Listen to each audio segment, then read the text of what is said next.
That is why, Prime Minister, I am so grateful to you for recognizing this central truth and for bringing them in, giving them a seat at this most important table so that climate change can be tackled in partnership.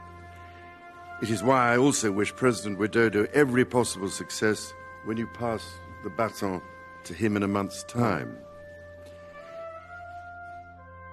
And with this week's COP26 climate change conference in the United Kingdom, it is only too clear that we will need trillions of dollars of investment every year to create the necessary new infrastructure and meet the vital 1.5 degrees climate target that will save our forests and farms, our oceans and our wildlife.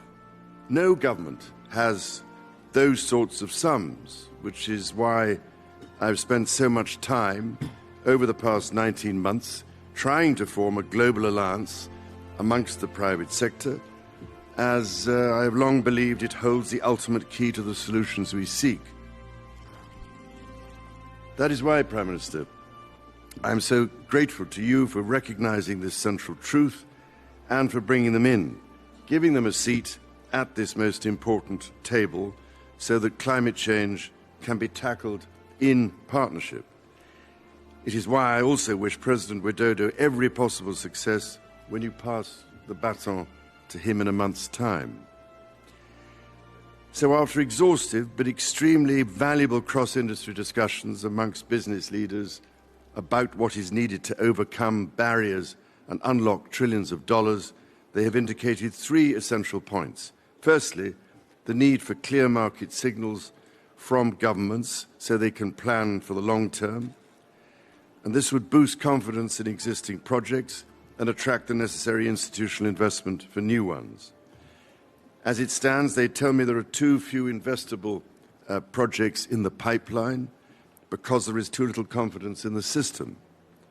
To do this, there is a need to align country, industry and investment roadmaps. And here multilateral development banks have a critical role to play in creating the enabling environment for investment that supports a sustainable future. Secondly, correcting misalignments across institutional, regulatory and legal frameworks.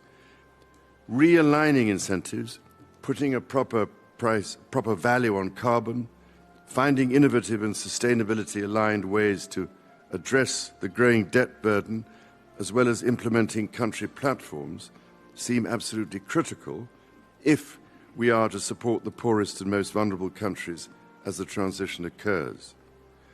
Solutions at scale seem possible only if there is a much closer partnership between government, the main multilateral banks, the private sector and its investors.